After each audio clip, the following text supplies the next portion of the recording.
Right, okay guys, welcome to another look at video. Now, in this one, I am going to be looking at... It's called the IPEGA even, wireless retractable controller. Now, this is one of these things, yep, you don't get that thing in the middle, it's just basically this part here. Now, it was my mate George that actually bought one of these, and he said it's brilliant. Why don't you buy one? So yeah, here it is. It supports Android systems, it supports iOS, Windows. It also says here, interestingly, it's compatible with Nintendo Switch. Easy to select modes, and then there's some Japanese writing. IPEGA, now apparently according to George, he's got a few controllers and things from them. They're apparently a very, very good make. I've never actually heard of them. We specialise in manufacturing professional gamepad. A great deal on this side. Yeah, on the back, yeah, it's got a big massive sticker slapped across it. So anyway, that's the box.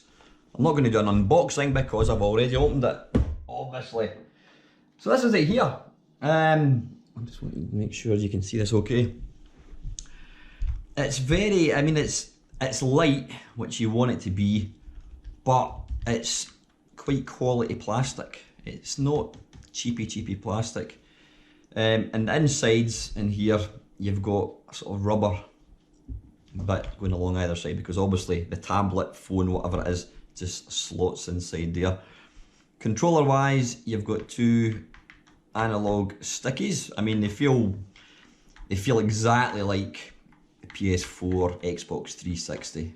I have used it for a couple of days and I've got to say the controls are absolutely fine. So you've got two of these. You've got a little D-pad. I'm not a big fan of D-pads. I mean, I'll only use a D-pad if I have to, i.e.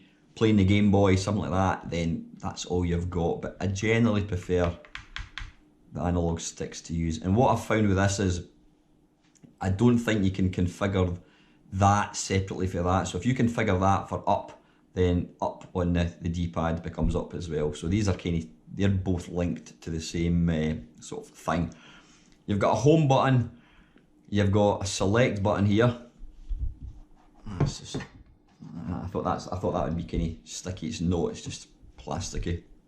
You've got four buttons here, A, B, X and Y. You've got a start button, and underneath, not a great deal. On top, you've got R2, L2, R1, so the four shoulder buttons. It's your standard controller fare, and I've got to say, they're absolutely fine.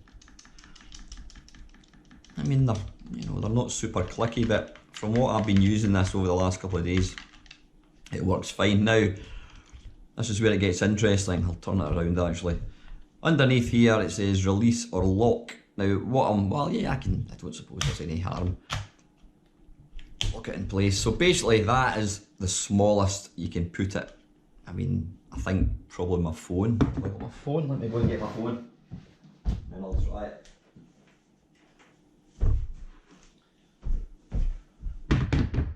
Right, well, here's, excuse me, here's my Samsung, whatever it's called, Samsung S6. Basically, yeah, you can see here that is spring loaded. So you just prise it apart, and bingo, there we go. And it actually does hold it pretty firmly. So there you go. So that's obviously a Galaxy S6. This is an iPhone. I don't even know what iPhone. This is my works phone. I mean, you can see there it's got quite a big sort of gap for putting it in. So again, that's absolutely fine. Absolutely fine for gaming. But obviously, I didn't buy it to use. I'll just put these in. I noticed this GoPro has got an extremely wide field of vision. It's actually surprising just how wide it is. Says the bishop to the nun. Anyway, right, what I'm going to do here is, I have got my NVIDIA Shield tablet, which you've seen before. This is a wonderful bit of kit. I don't know if they still make this brand new. I'm not too sure. I really don't know if they do or not. this obviously comes with, sorry, it doesn't come with it, you've got to buy it separately. You can buy an NVIDIA Shield controller. Now I have done a video of this thing in the past. It's an awesome bit of kit. I paid, it's £160 for this, and that included the controller.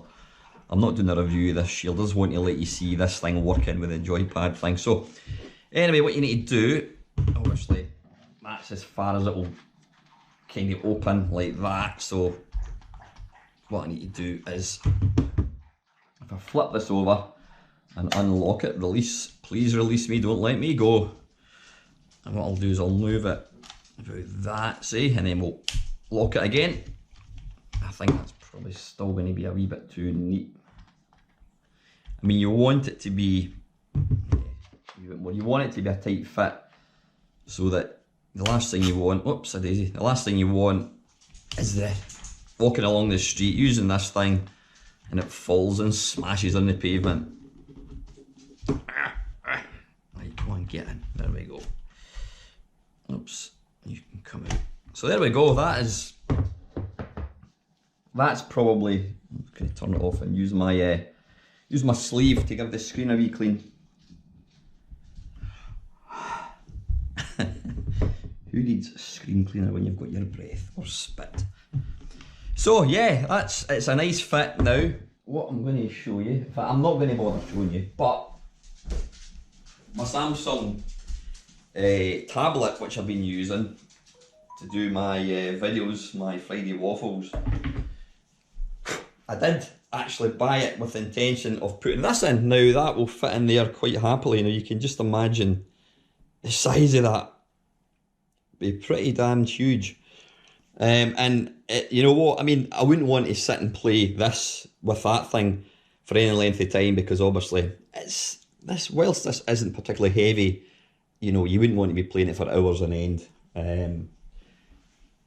But the NVIDIA Shield is, to me, is ideal size. I would probably say like an Amazon Fire tablet, whatever they call them. That would be probably perfect as well. You know, but this isn't too heavy, I would say. I mean, it's obviously heavier than like a PSP, whatever, not PSP, PS Vita. But it's perfectly usable, and it's obviously got a glorious screen. Now, one thing I've got to say about, you know, I always got a laugh at when I kind of, you know, see what's going on the intraweb with retro gamers. As you're probably aware, the Spectrum Vega 2 was supposed to be coming out about a year ago, 2 years ago, and it's basically they've taken everybody's money, and I think a very, very small handful of people have been given these really, really shit kind of beaters. But the point is, people were going daft for it because it's like, oh my, it's a portable Spectrum, I can play Spectrum games on the train, I can play them on the toilet, oh, this is the best thing ever. Now, can you imagine if there was an Indiegogo or a Kickstarter for a portable Amiga, or a portable, well, I was going to say Mega Drive, there are Mega Drives, a portable SNES, or a portable PlayStation, people would, or like a handheld PlayStation I should say, or a handheld Amiga, people would go apeshit and go, oh my god, that's just like the best thing ever. Well, this is it, guys. This, what you're looking at here, is a portable Amiga. It's a handheld Amiga, it's a handheld Atari ST, it's a handheld Spectrum, Commodore 64, Sega Mega Drive, Super Nintendo, SNES, 3DO, whatever. N64, it even does, you know, Sega Saturn games as well, which I don't actually have on this. But this is it. Why spend, you know, why wait for somebody to decide to come up with, you know, a portable Amiga? I never quite understood that, because, you know, especially this Spectrum thing, people were going on and on about it, they couldn't wait to get it. Well, it's already here. If you've got an old PSP, you can mod it to play Spectrum games. So my point is, you don't have to wait for a Kickstarter for a handheld Amiga. This does everything, which I'm about to show you. Now obviously, as I said, what you're going to see here isn't this thing, it's the actual tablet. But most modern tablets, I mean, that Samsung thing that I bought, A1 tablet I think it is, now I'm not 100%, my mate George may confirm, I think that is more powerful than this thing now. So That was 155 quid, the big massive tablet. It's a brilliant piece of kit, as is this thing. But for the purposes of showing this gamepad thing working, I'm going to use the NVIDIA Shield. Now, hopefully you can see this okay. Hopefully you can see the screen. So what I'm going to do is I'm going to switch it on. Now, it's a Bluetooth controller. So what you need to obviously do is pair it. Go into your Bluetooth settings. You hold down this button, which is the home button, and it starts to flash a wee red light. In fact, what I didn't show you on the side, I don't know if you can see that. On the side there, there's a little switch. It's got 3 settings now. For Android, you've got to have it up to the top, which I've got. My eyesight is so shit, I can't even see that. But yeah, there's 3 settings. I've got it switched to the top. So yeah, so that is basically it. So let's get going now. I've got a plethora of emulators. What I'm just going to do is very quickly let you see a couple of games in each system, and just let you see how well this actually controls. Hopefully you can see this okay. So let's go in for this is the PC Engine. Now, getting this to work with all these emulators, I've got to say, I'm going to come out for a second. If you want to play emulators on Androids, you must 100% go for the MU series. There's a chap by the name of Robert Bruglia. Now all his emulators, they're ended in EMU, so like you've got PCE.EMU, C64.EMU, NES.EMU, Mega Drive is MD.EMU. They're all about 2-3 quid. They're fantastic. They get updated all the time. They just work straight out the tin. They're brilliant. I mean, very quickly, I'll show you how this would work. So I'm going to switch it on. I've already paired this thing with this, obviously. You see the wee red light. So that's it now. That's it now switched on. It doesn't take batteries. You charge it up. I haven't actually charged it yet. When it came, it's obviously got charge in it. So what you would do is you would go into. Now hopefully you can see this. What I'm going to do is I'm going to turn the brightness up even more so you can hopefully see this. Yeah, what you do is back. Yeah, you would go into Gamepad input, and down here, individual device settings. This is it here, the PG-9083. You just touch that and basically everything just works. So let's just go straight in. So this is the PC Engine. I'm going to go to my SD card, press that button, and PC Engine. Again, you can use either this or that. I just find the wee thumbstick comfier. So what's the name of that shoot 'em up? Let's go in for, let's go in for Galaga. Or Galaga. We're having a bit of an argument on the Friday Waffle 1988. So there we go. Hopefully you can see how that looks. Obviously, what you need to understand, if you're a complete newbie to emulators, you need to understand this isn't as pick up and play as, say, for example, a Nintendo DS, because these are specific. They're specific for one system. These are emulators, and you do have to invest a wee bit of time getting them working. But believe you me, if I can do it, anybody can do it.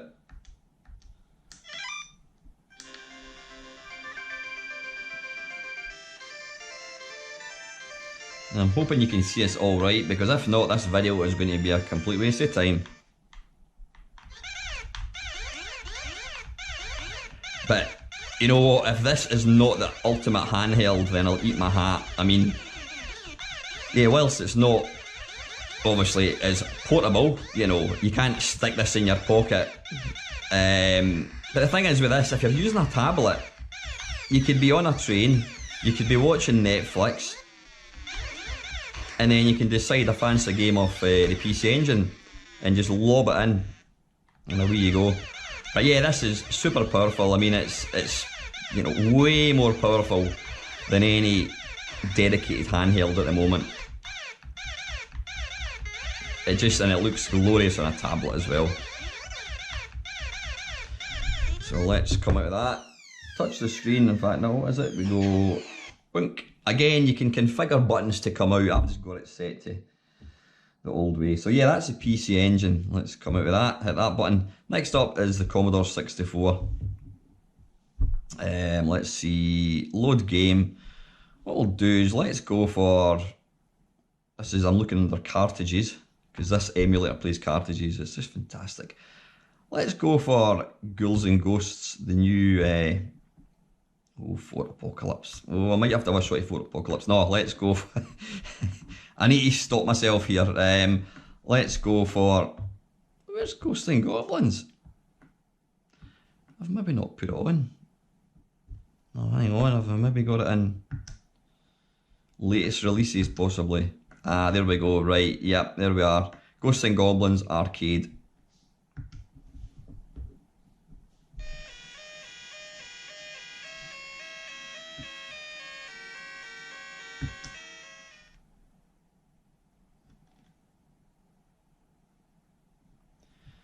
You can pick invincibility, let's just start game.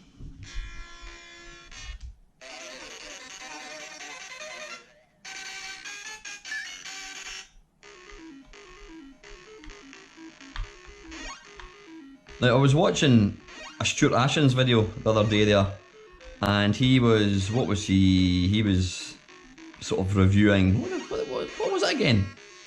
Yeah, it was it's basically an Atari 8-bit joystick which you can build. And what they've done is they've actually got two modes. You've got mode where pushing up makes you move up, but you can also have it set so that, fuck it off. You can also have it set so that what the second fire button does the up button. Now you're thinking, why would you want to put up to a button? Well, if you're an 8-bit gamer, you'll probably know that, like this one, pressing up to jump isn't ideal. It's a pain in the arse. Damn it. So they very, very cleverly mapped a button to up. So instead of having to press up, you just press the button, and technically you could do that with this as well. I'm playing absolute pants at this. Let's come out of that. Let's go for Commando. Again, this is one, if you've not played this version of Commando or that version of Ghosts and Goblins, you're really missing out. These were new sort of fan-based games based on the original games, but they added the extra levels, they tarted up the graphics. I mean, you'll see here it's even got the intro with the helicopter. Yep, you've got new graphics, invincibility and that kind of stuff. So, and plus, if you hold down the fire button, you can throw a grenade, whereas the original Elite version, you had to press the space bar. Look at that, how good is that? And the original, this used to glitch something terrible, and they've largely ironed it out, and I'm still crap at this. I actually used to be really good at this game, and I used to think I was a bit of a ninja, and my mate used to think I was a ninja because I could play this game for like ever, until I realised that it's actually classed as a really, really easy game.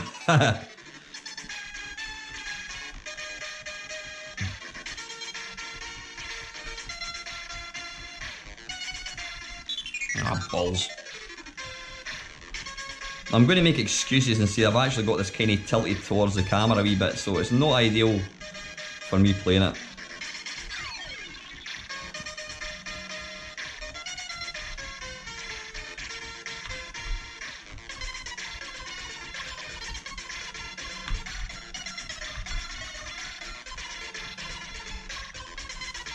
Ah, bollocks.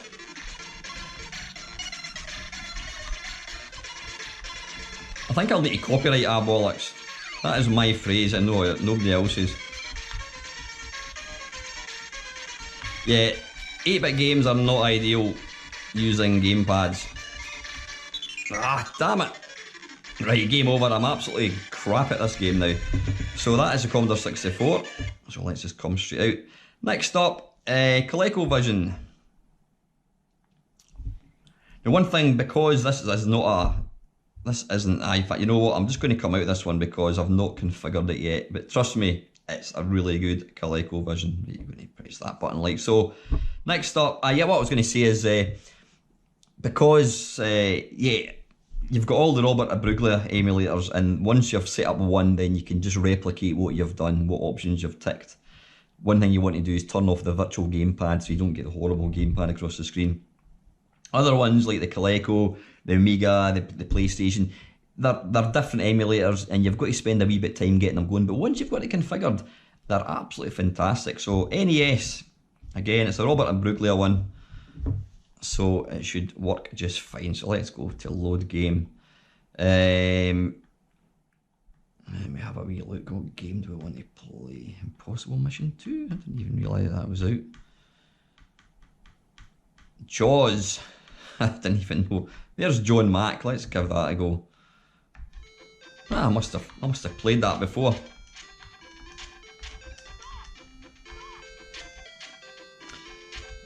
But you know what? One thing that these portable handhelds could never ever do is compete screen-wise with playing these things like on a tablet.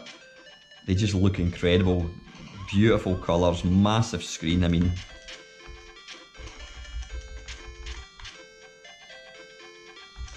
but you see, this is actually very, very impressive for an NES game.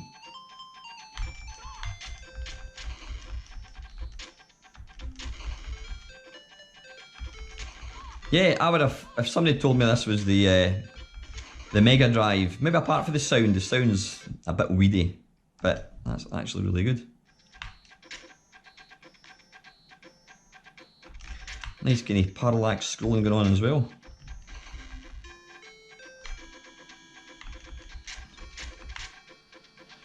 Get off!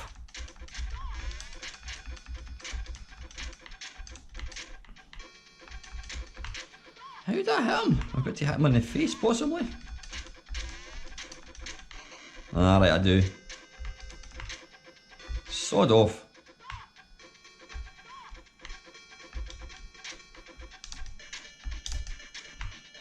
I am pants. Anyway, that's the NES.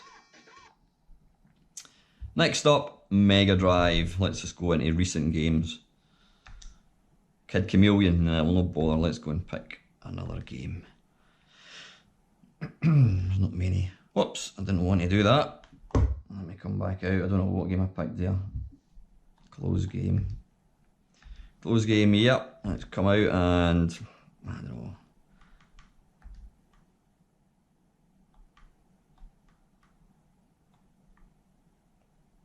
Golden Axe. Let's try Golden Axe.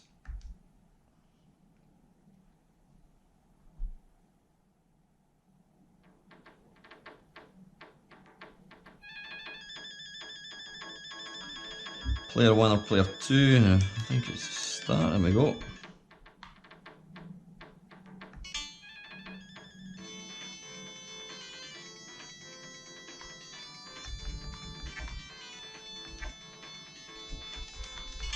Oops, a daisy.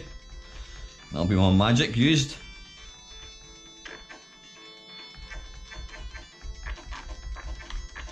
It's actually a really, really good version of Golden Axe. I'm not a fan of Golden Axe, I must admit. There's no reason why I don't like it. I don't dislike it. I just find it, I was going to say slightly dull almost, because all you're doing is, well, all I'm doing, I love that when you whack someone on top of the head with the butt of the axe. Yeah, you're just pressing hammer and the fire button the whole time. Now you can come here, you little sod.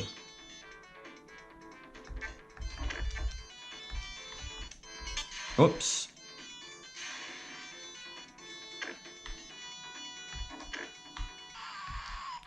Get off.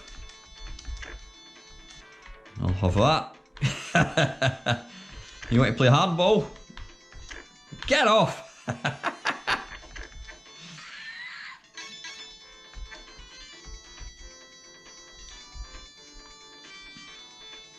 I thought you could go up there. Come here, basically got to kick the shit out of these wee guys to drop as much magic as possible. Damn it.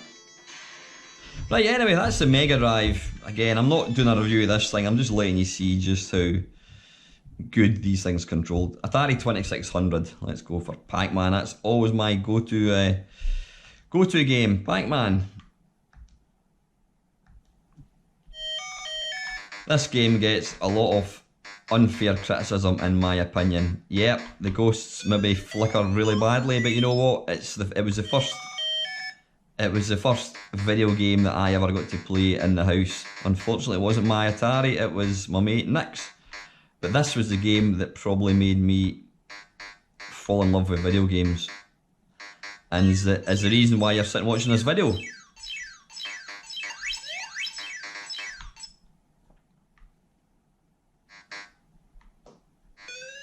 Damn it. But the controls are really good. There's no lag at all. And like I say, technically I should probably use the gamepad. Let me try the gamepad. And it's very, very comfortable to hold as well. Nah, I'm not very good with the gamepad. I prefer you can kind of guide it around corners. It's certainly comfort to use.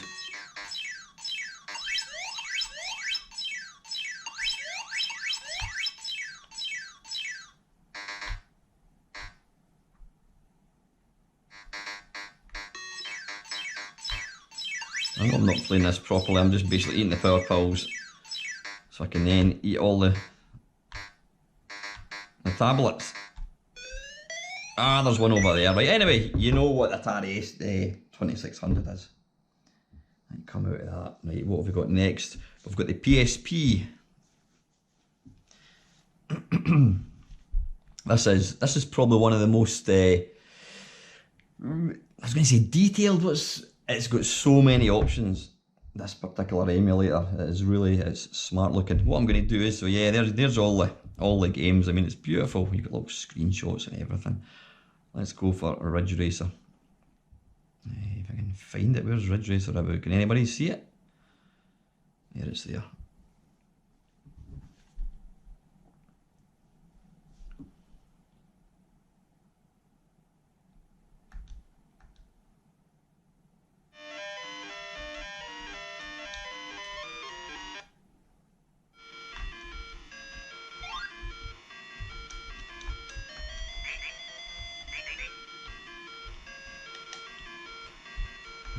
This is not Ridge Racer, by the way, this is Rally X, which you get to play. This blew my mind the first time I saw this on a PSP. I was actually more impressed being able to play this than actually the game itself.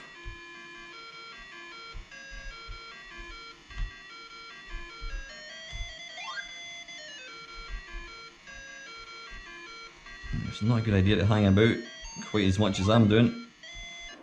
Boom. How do we skip?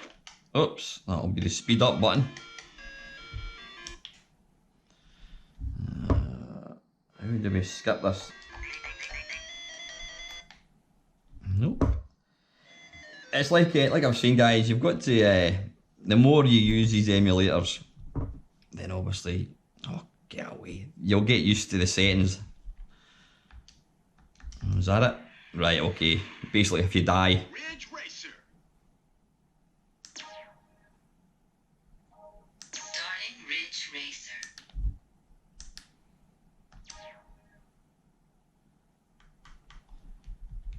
And we'll just go for start. There we go. Proceed with above choices. Yep.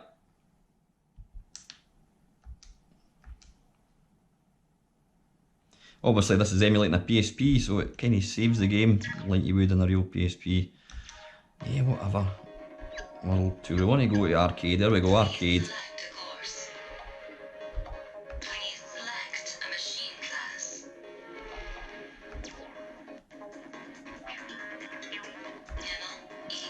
MLEO. That looks nice, whatever it is.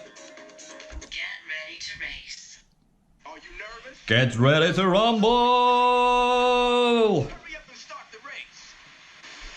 Now, a PSP game has never looked so good. That is stunning. 3, 2, 1, go! Look how smooth that is. That is absolutely stunning looking. Okay,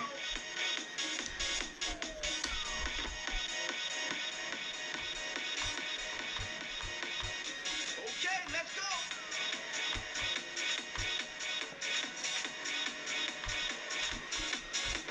This plays incredibly well. I mean, I would say that's 60 frames per second.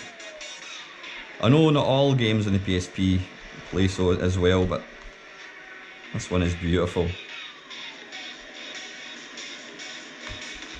I mean, if somebody told me 20 years ago that I'd be playing something like this that looked this good on a handheld, you'd think they were off their head.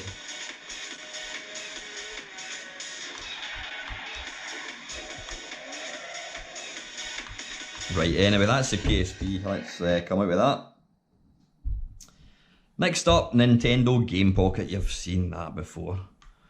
Recent games. Baseball Stars continue.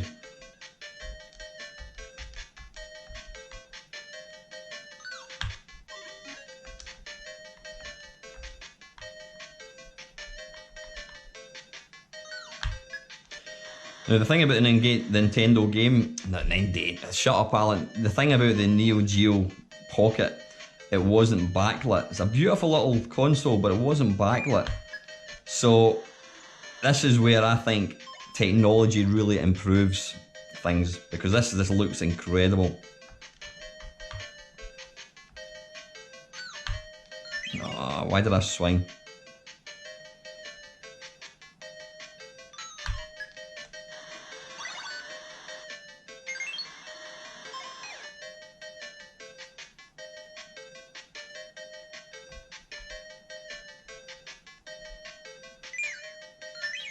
Ah, that was a ball. That didn't go over the plate. Here's an interesting little tale. I actually used to play for the West Lothian Scottish champion baseball team. True story that. Right, that's the Neo Geo Pocket. It also plays the the black and white games. Right, next up you've got the Commodore Amiga. Now this one, it's not difficult to set up. All you need to do is have your discs, images on the machine obviously. You need to make sure you've got a Kickstarter. All you need to do is go to, is it custom? Control, where is it? On screen. Oh, I can't remember where it is. Safety. Miscellaneous, yeah, miscellaneous. You'll see here it says browse for ROM. All you need to do is click on that and then browse to where your Kickstart thing is. So what I'm going to do is I'm going to play one of my favourite Amiga games, and it is Hybris. Now again, when you, well, I can actually just go straight up and it will jump to the bottom. Can you wrap sound? There we go. What was I going to say to you? Yeah, all these emulators, because they're kind of for Android touchscreens, they basically they have on-screen controls which just are horrible things. So what you want to do is make sure you just turn them off. You don't, some people play them with them on, but it kind of obscures the screen. So let's go to OK. Some of these emulators I use my fingers as well as the keys. It's sometimes easier. Now floppy speed, I'm going to go to 8. You've also got different drives. So let's go to start. Oh, Kickstart not found. Why is that? So yeah, I need to go to miscellaneous, browse for ROM, and then what I need to do is go all the way up to the top. Maybe because I went into that option, that's why it's kind of, oops, it's lost it. Once you've identified where the ROMs are, so what I'll do is come down to Kickstarter. I think it is Kickstarts. Folder, where is it? Kickstarts. Wink. And what we'll do is we'll go for 3.1. And then OK. There we go. You can see it there. Now what we want to do is go back to floppy drive. I've got our Hybris disk in. Hit the start button. Oh, why has it come up with all these horrible controls? I had all these turned off earlier on. Right, wait a minute. That's annoying me.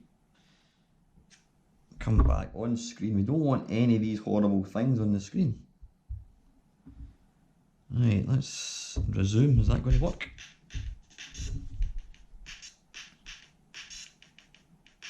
I'm going to turn the volume up on this because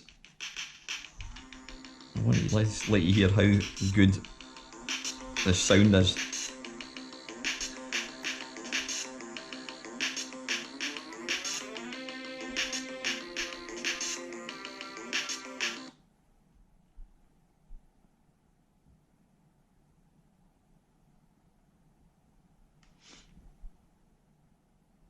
Now in this thing, using the right analog stick, that is basically the mouse. You can see it moving through, and then you click, or is it the button? I can't remember.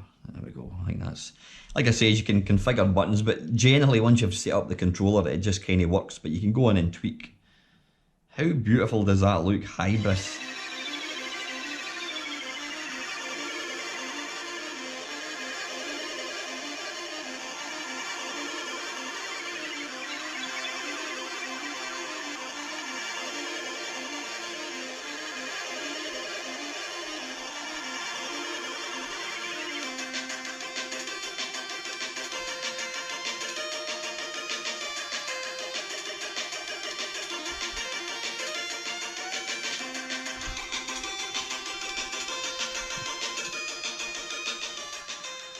Turn it down a wee bit so you can hear me talking.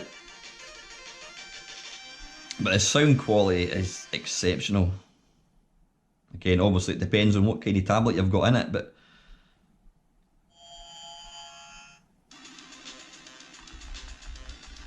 there you go. Who wants a portable handheld Amiga? How good is that?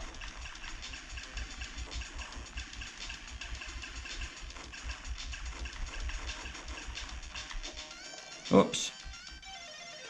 I'm going to put that down to the fact that I've got this tilted towards the camera rather than my naff gaming skills.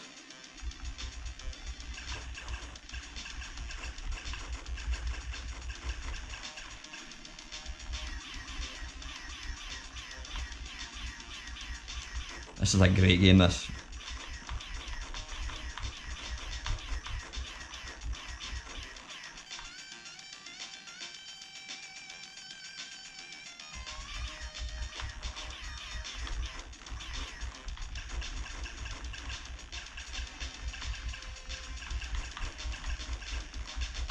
Right, anyway, I'm getting carried away. That's the Commodore Amiga. What I'll do is I'll just quickly let you see. Go back. Floppy disk. Let's go for, we'll eject it. And let's go for Alien Breed.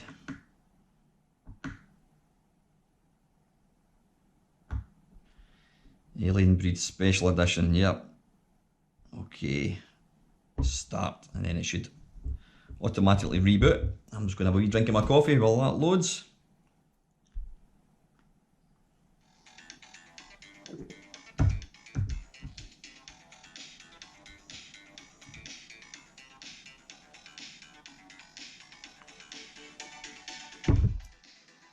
Now, it's nice having all these sort of trainer things, but I just wish you could quickly skip them. What's happening? I should actually read that. There we go. Fairlight, my goodness, that just brings back so many memories.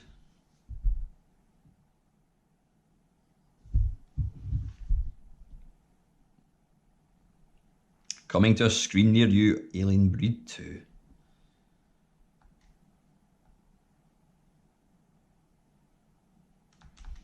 Oh, that's right, you used to actually got adverts for the game as it was loading.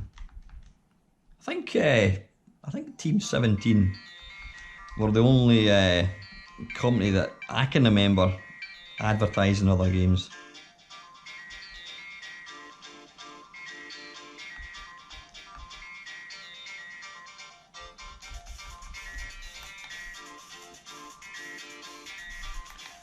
Come on, I don't know if it's loading.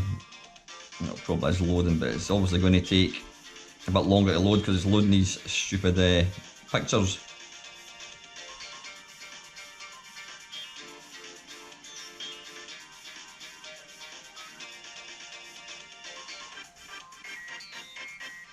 The sound in the Amiga is just incredible.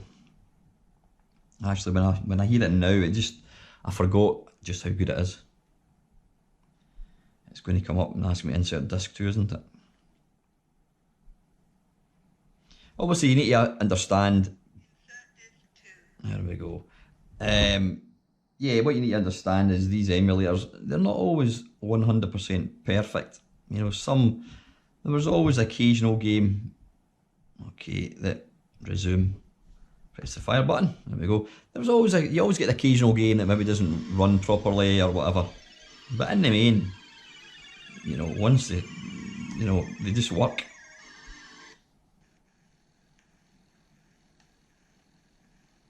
Can't remember what the difference between this one and the original one was. Does anybody know? Extra levels or something special? Was this the same as the first one? Special edition?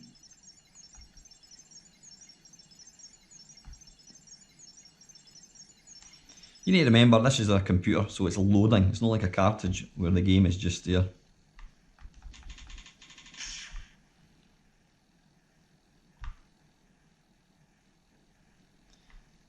This looks amazing. I need to go and pick up. Where's the... Ah, right, there we go.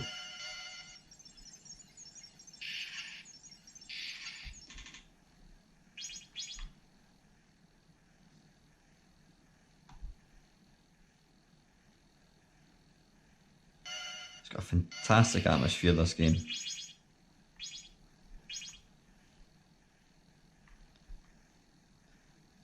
Come on, we want to find a baddie and kill him.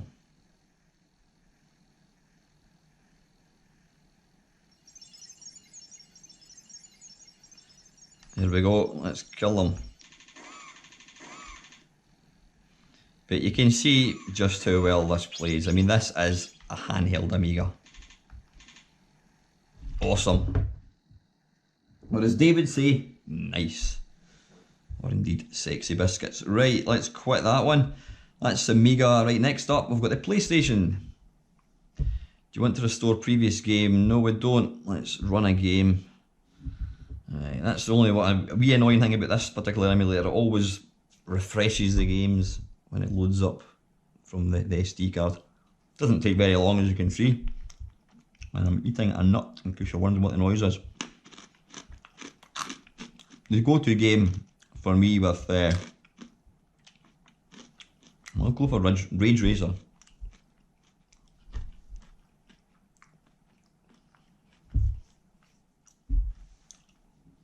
No, I think, whoops.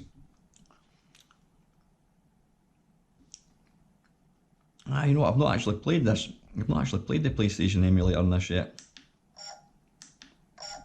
There you go, it's just detected it and it's just working.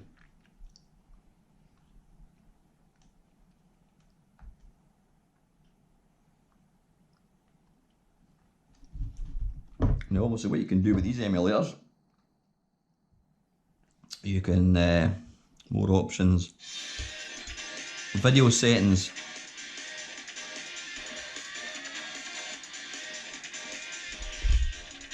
subpixel, I don't know what these things are. Right, listen, let's leave it just now, but I think you can maybe improve the graphics.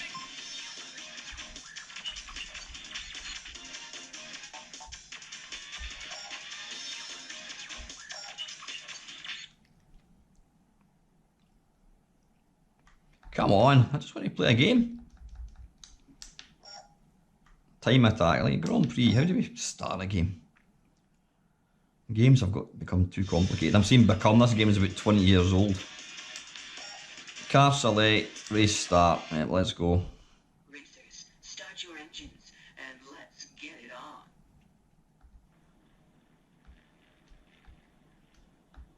Three, two, one, go! The race is on. Show 'em what you got. 3 laps to go. Nothing wrong with that. Like I says, I think you can probably improve the graphics if you want, but that still looks awesome. The wonder that I'm actually playing a PlayStation game on a handheld will not be lost on me. Maybe for younger viewers they might think, oh, that looks rubbish, look at the blocky graphics, but is this the one that's got the waterfall? Look at that, wow!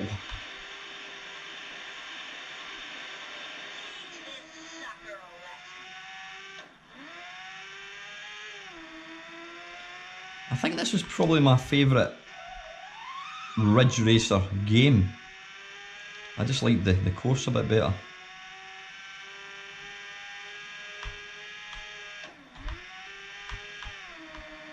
and the feeling of going up hills felt realistic, if that makes any sense. Whoa, a wee bit graphic glitching going on there, but in the main it's pretty damn good. So yeah, there's the PlayStation. Come out of that. What else have we got? Atari ST. Now I've not this. Of all the emulators, this is probably the most clunky. There's a lot of buttons going on here. You know, you can hide them in that, and with a wee bit of time, you can get it working fine. So what I'm just going to do is try and remember disk. There we go. Insert a floppy disk. What we put on? Let's have a look. Backlash. Do you want to reset the Atari ST? Yep. Now I've obviously not got this configured for buttons yet.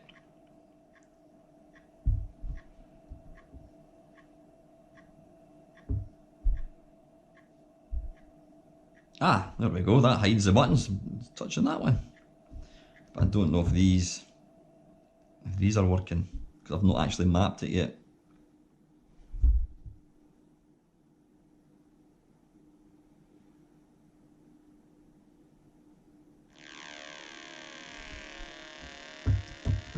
I can probably, no, I don't want to quit.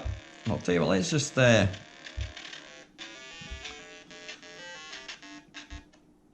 let's try and settings. Let's go into settings. Right, input. Use input method device. Right, switch current input device. No, we don't want that. Right, okay. Use input method. Is that going to do it? Maybe. Let's just jump back and try.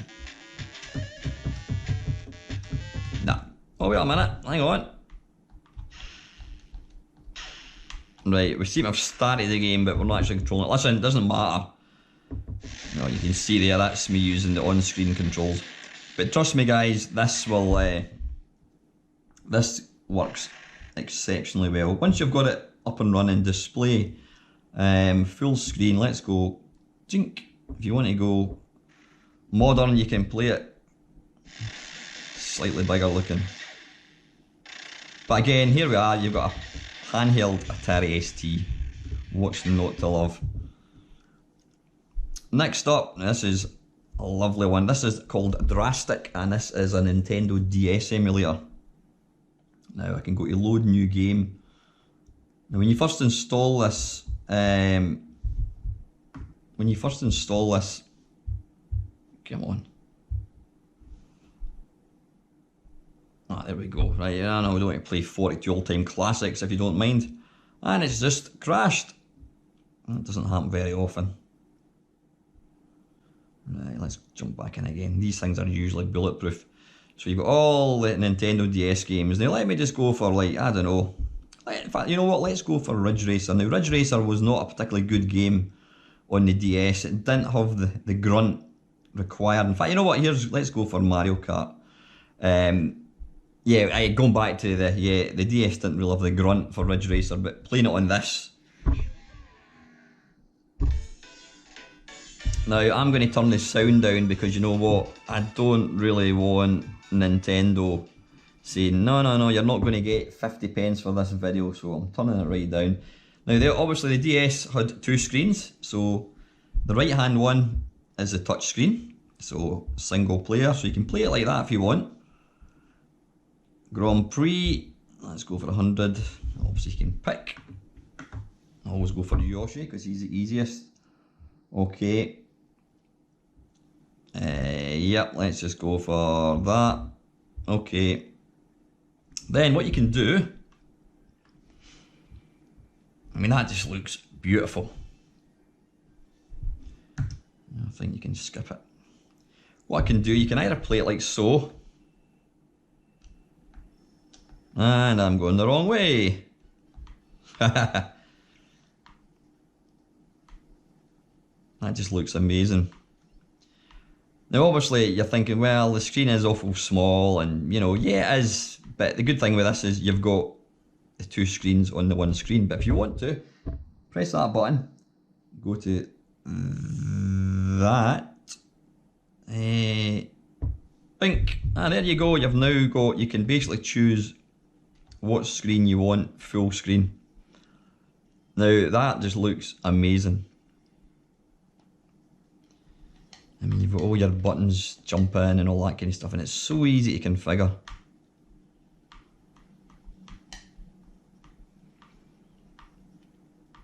It just, you know what, things like this absolutely breathe life into old systems.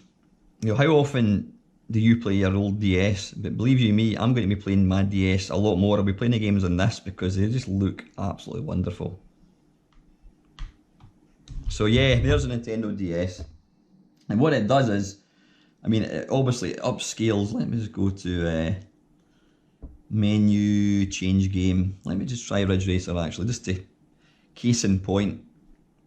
Like I says, Ridge Racer was quite a clunky, it didn't look particularly nice on the DS. It didn't really have the grunt required.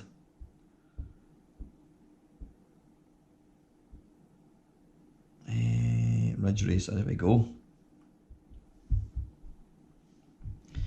And we might be able to turn up this a wee bit.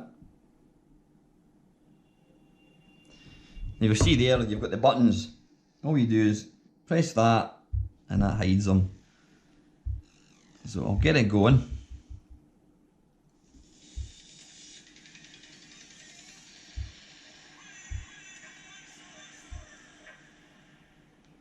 Quick race. And we'll go to full screen. There we are. 3, 2, 1, go! Now, you try and tell me that does not look the dog's bollocks. That looks bloody awesome. 2 laps to go. That really does. That looks absolutely awesome.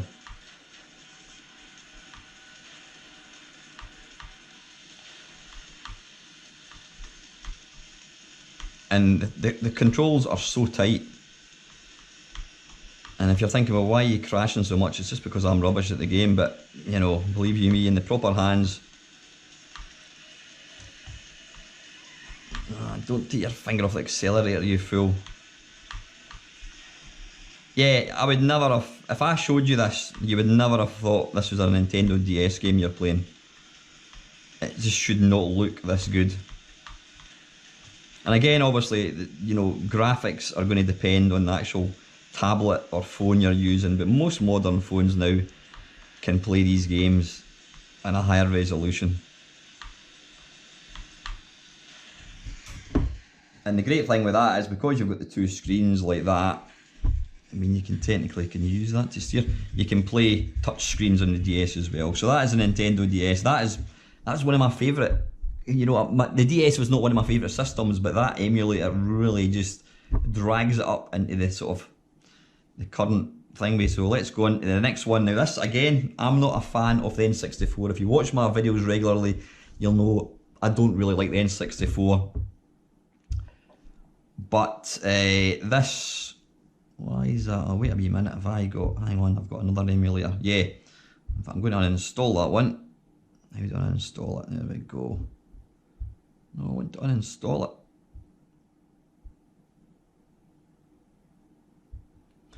I'll uninstall it later. Right, there's the one that's configured. That was the free one. This is one that I've bought. Now again, I'm going to just jump in, and this is Ridge Racer on the N64.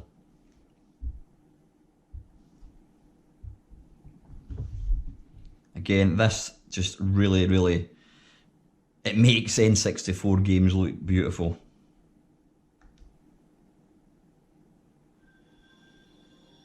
They run at a much higher resolution, they run smoother.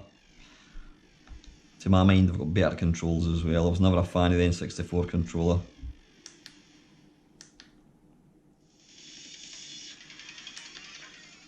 Let's just go for quick play. 3,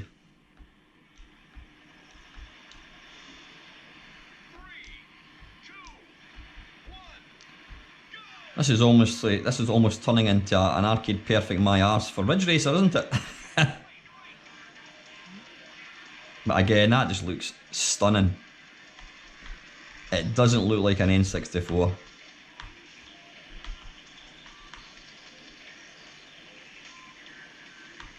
It just looks incredible. And again, I'm not doing a review of the tablet. I'm not even doing a review. I don't do reviews. I just tell you what I think. It's just to let you see just how well this controller actually works. The fact that you can play all these games and systems whilst sitting in the settee is just mind blowing. At least it is to me.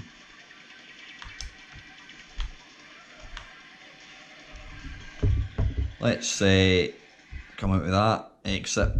Again, there's a plethora of titles. Let's try Mario 64. Is it Super Mario 64 or was it just plain Mario 64? I think it was just plain Mario 64. It depends what they've called it in the options. Mario, there's Mario Kart, Mario Golf, Mario Party. It must be Super Mario.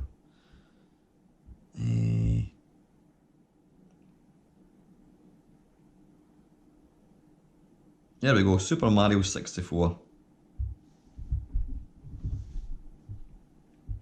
This is one amazing game. It's me, Mario. I know.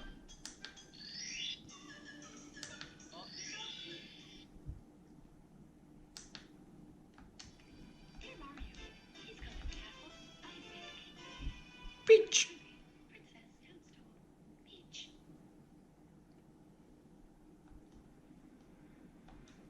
Whoops. Sorry, don't press. You need to be aware, yeah, some buttons, they're mapped to like exiting games and that kind of stuff. So you need to obviously make sure you're comfortable. But again, this just looks beautiful. It looks better than the real N64 because obviously the graphics are at a higher resolution.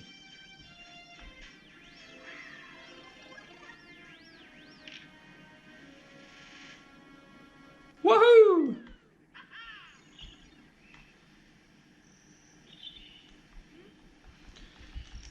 I always hated that wee stupid intro bit. Oh, get up, you stupid man. And then you've got this wee annoying bit coming up. Come on, just sod off, Mr. Cameraman. Yeah, whatever.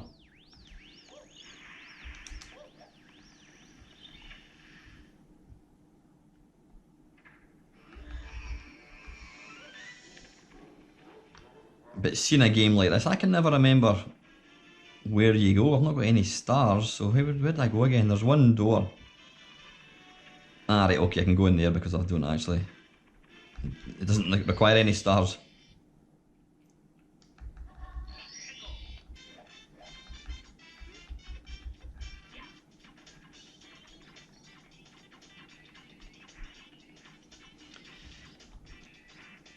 There you go, this is like the C button, using the analog stick is like the C controller.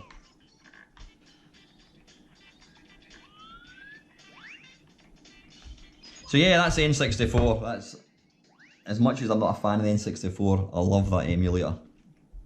Next up, the good old Spectrum. Now there's a plethora of Spectrum emulators. The one that I 100% recommend is, now I bought it, it's about £2. It's called Specky Deluxe. It just works. So here we go, Manic Miner.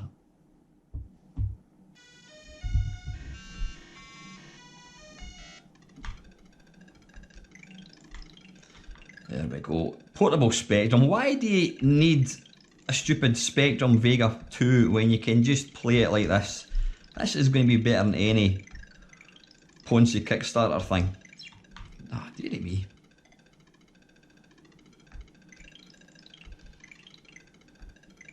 But the great thing is, once you're bored and you think I want to watch Netflix, then just take the tablet out and watch a film, and then you can come back and have a game of Jetpack or something. I mean, seriously, it's just, the world is your oyster, as they say. Now, one thing I want to say about the Samsung tablet which I bought, it has got the most insane battery life of anything. Oh, dearie me. I can usually get to about the 5th screen. It's got the most insane battery life of any device that I've ever seen. It must last easily 10 hours. That's constant use, by the way. Let me do this first screen, then we'll move on.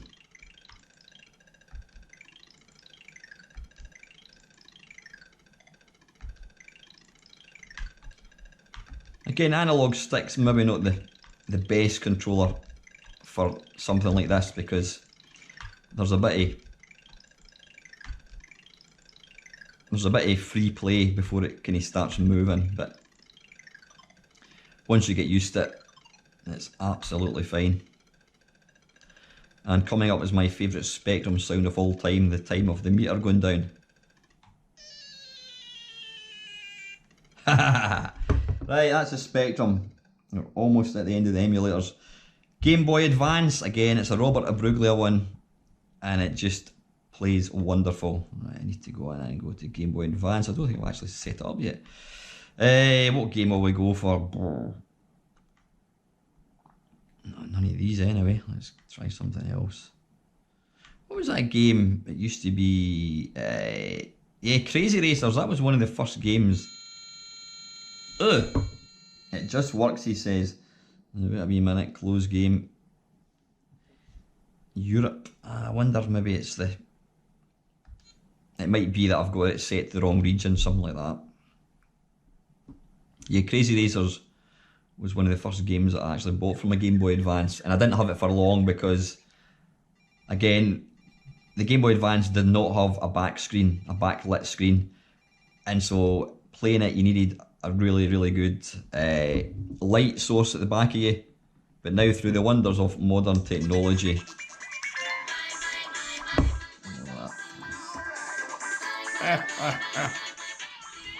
oh, we don't want to put my name in. Damn it.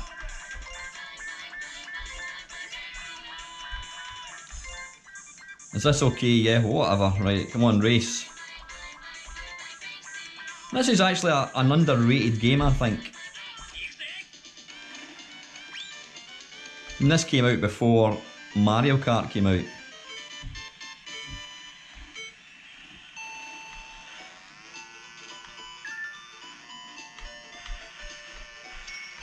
It's actually a really nice little Mario Kart clone.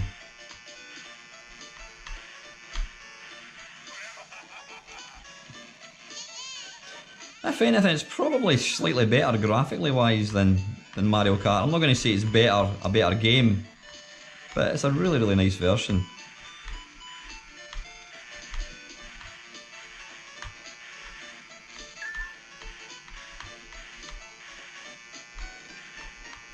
And again, it just looks glorious on a nice big screen like this. Again, the controls, there's absolutely no lag at all. Damn it. Doesn't make me any better at the game. Right, that's the Game Boy Advance. Game Boy Color, recent games, Lego Stunt Rally, continue. This is a bizarre game, whoops. It's Skeletrix. You don't actually control the turning. Whoops, it's like the old Skeletrix. You press the button for the throttle. It's probably not the best example of a Game Boy game to show you, but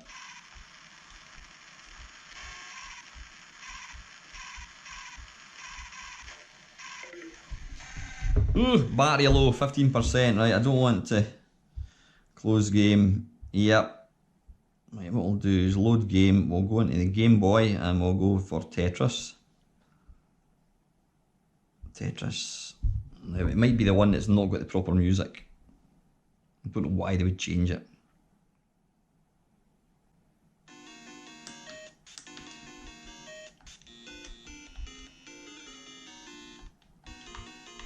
Why is it not starting?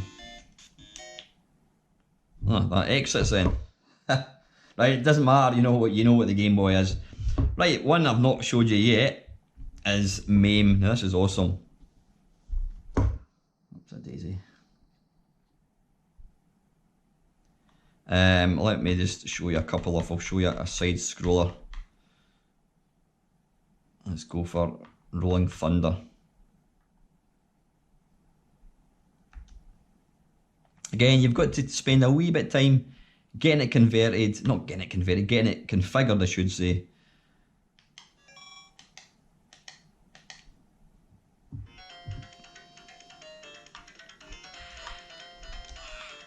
But you know, being able to play this game on a handheld is just awesome.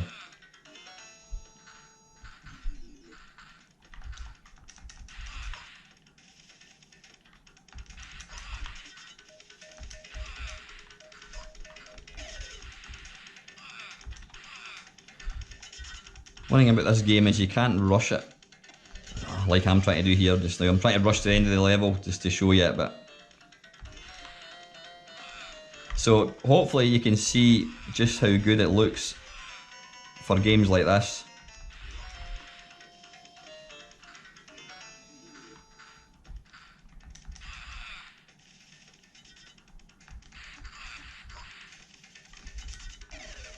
Come on, I'm making a complete pig's idiot just now.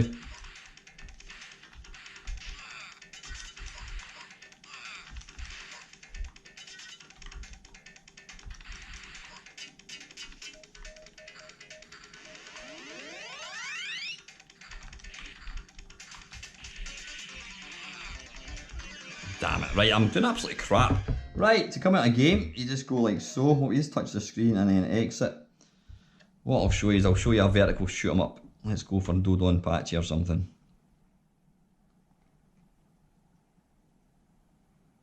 But all these emulators, they're all readily available on the Play Store. Oops, I'm going a wee past it. Don Patchy.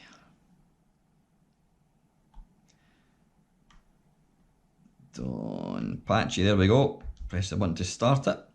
Now obviously with this, in fact, let's just do it. Let's do it. Let's fall in love.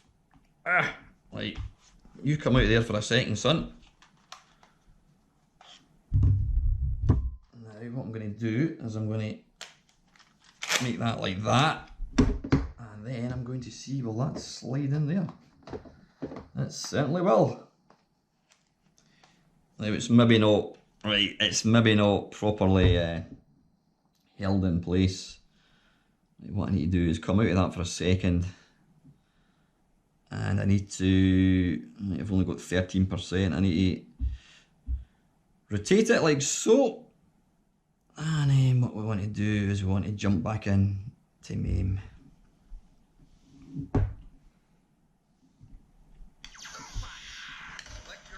I mean, that is, wow, look at that. How is that for a shoot 'em up?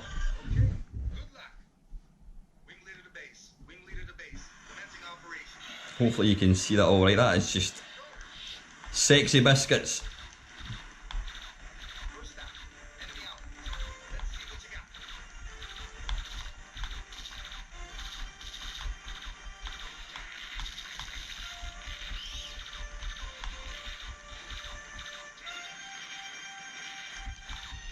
That is awesome.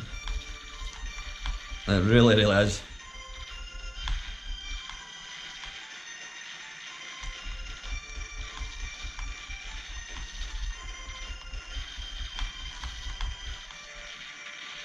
Right, anyway, I don't want to get carried away and play it too long, so let's just come out with that. Right, what I'm going to have to do now, him is just, well, this will show you how easy it is to set up.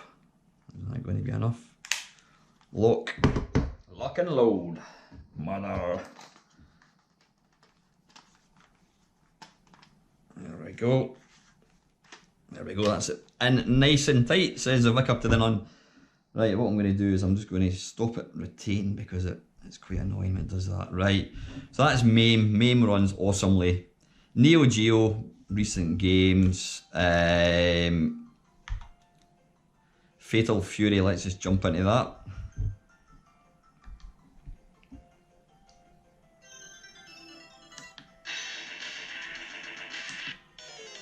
Again, playing these games on a big screen, because I always think that arcade games on tiny little phone screens is not ideal.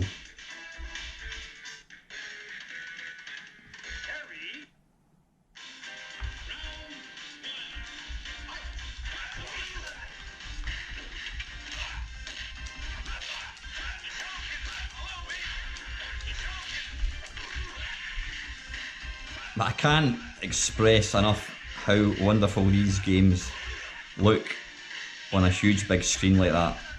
Just beautiful.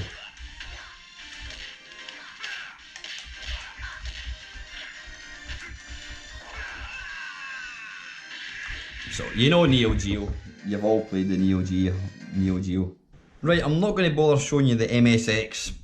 Trust me, it plays really, really well. It's not an emulator, I must admit, I use very often. I never had any real attachment, you know, to MSX. Never actually saw one. I mean, I do own an MSX, never actually use it. But trust me, it's a good. If MSX emulation is your thing, then this is the biz.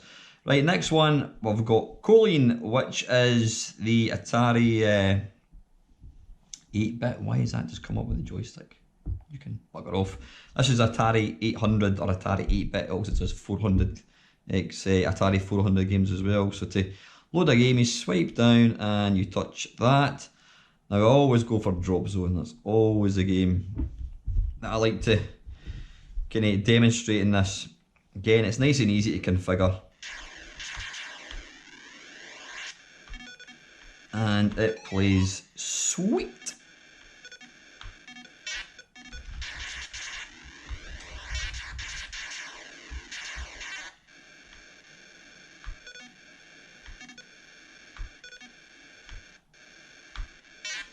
Whoops.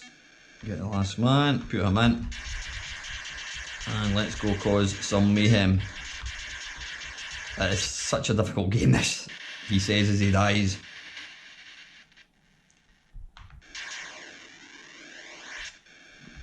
There's only one computer which it's conspicuous by its absence, and that is that there's really not a good emulator for it, and that is the Amstrad. There's one emulator that I've tried and it's pants. I mean, I think it's one of these ones where you can buy packs. Now, I'm sorry, but I ain't going to go buying any 8-bit games. I'm just not going to do that. I'm maybe talking shit. I don't think you can buy them, but some of them are already kind of added, and to actually add your own games is really difficult. So, you know, if anyone else knows if there's an Amstrad emulator that's come out since, then let me know. But it's the one system that really does lack. I mean, the C64 one's perfect, the Atari is perfect, the Spectrum one's perfect as well. So that's Atari 8-bit. 3DO, let's jump into that one. Let's go for Need for Speed. Now, I've actually already, I was playing this earlier on this morning, just getting it all configured up. Now, I do know that this particular emulator, not the emulator, this particular game is one of Steve Benway's favourite games. Oh, I'm going the wrong way. Come on. How did I go forwards? What happened there? Is it because I went backwards or something? I have no idea what I've done wrong there. Come on, start again.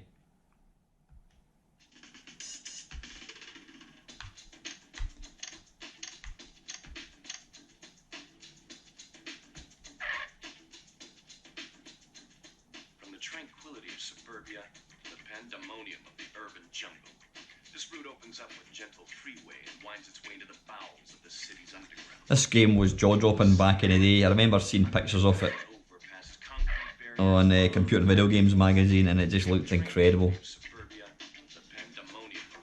Right, come on, how do we skip this?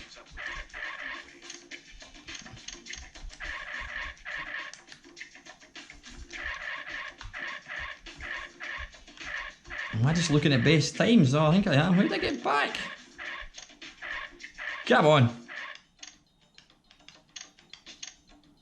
I don't know how to get back. Right, what I'm going to do, I'm going to exit and I'm going to load up, let's try Super Street Fighter 2 Turbo, which is supposed to be one of the best, if not the best, Street Fighter 2 Turbo games. Apparently. Now, I'm not a big Street Fighter fan, but this one does get, it's up there. A lot of people do reckon it's the best version of this particular game.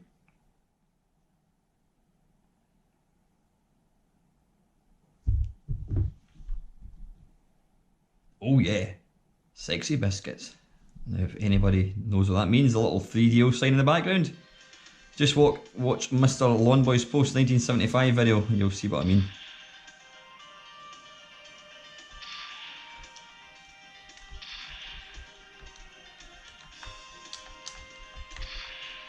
Right, come on, how do we skip?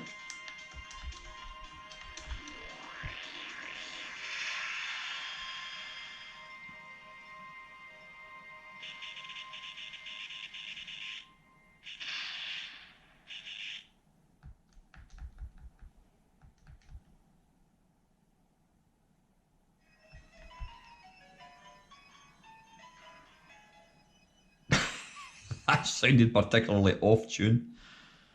I don't know what it was meant to be like that. I'm assuming it was. Right, you know what? I've maybe not configured the controls properly. But there you go.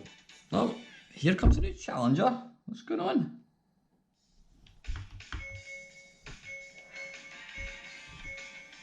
I've got no idea what's going on here. Right, he seems to be in some kind of autopilot.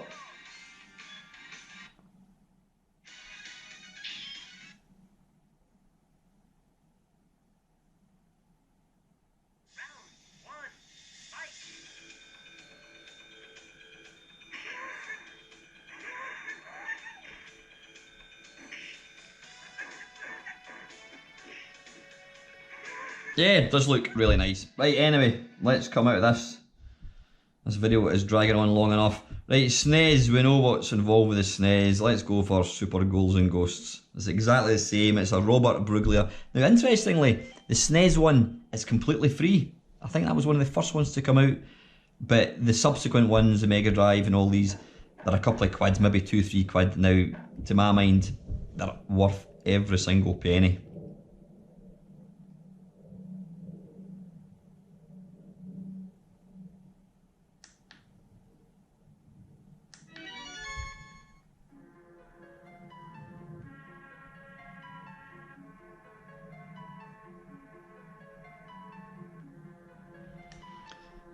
I can't emphasise just how glorious these games look on one of these little pads.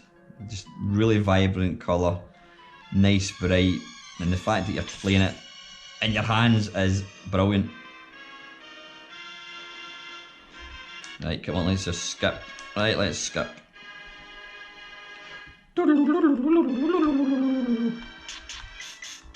Jump.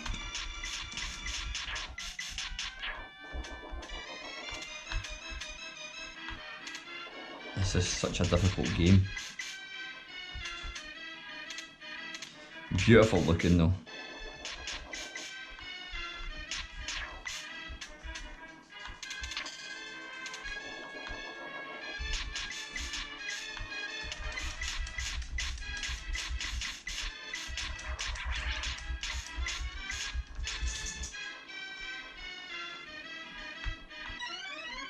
Ah, bollocks, I thought I was inside that wee cage thing and they couldn't kill me. I don't know what went on there.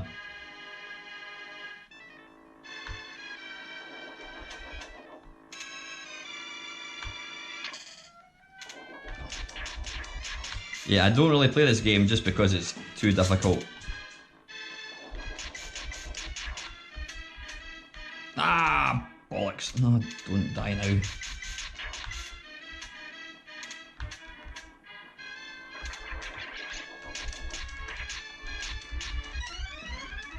Anyway, that's the SNES. Again, for a portable SNES, I've got a dog that's wanting out. Archie, you just need to wait a wee second. Oh, hang on a second. Archie, stop it! Never work with animals or children.